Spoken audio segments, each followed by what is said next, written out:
Investor Roger Keith claims to have been deceived into investing into the government-approved project after being misled by one of the project's former developer, Robert Martin Oveson. Prior to him filing a case against Mr. Oveson, Vier says he was promised by the accused that his application for Grenadian citizenship would be approved if he increased and switched his investment funds from the Mount Cinnamon Development Project to the Levera project. This, he says, never came into being, with information regarding the denial of his application willfully withheld from him by the accused. Vier has sought legal representation from attorney-at-law Ruggles Ferguson.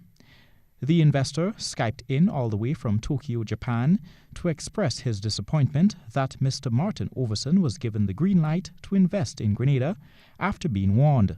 Yeah, we know the instant I found out that my application had been denied and that Robert had been lying to me for almost a year at that point, we notified the government, and that was towards the end of last year. I think that was last October or November. We notified them, and that was in advance of the Levera groundbreaking ceremony. Yet I understand a bunch of the government officials still went to that. And Senator Simon Steele on Tuesday stated that Mr. Oveson is not an international marketing agent for Grenada's CBI program. However, Mr. Vier referred to the government website where his company, NTL Trust Limited, is still listed as an agent.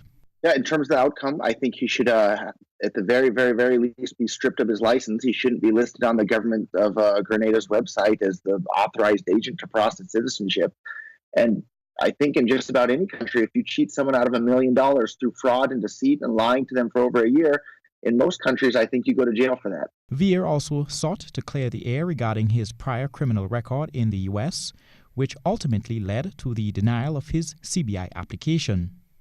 Yes, that's me. So about 20 years ago on eBay, I bought firecrackers from one website and resold them on eBay. I didn't know that I needed a permit. If I had known I needed a permit, I wouldn't have done that. There were dozens of other sellers selling the exact same thing. And that was actually, I feel I was unfairly prosecuted for that. And that's actually what motivated me to leave the U.S. More than a decade ago. So I signed a plea agreement, and I served 9 months in federal prison and 1 month in a halfway house.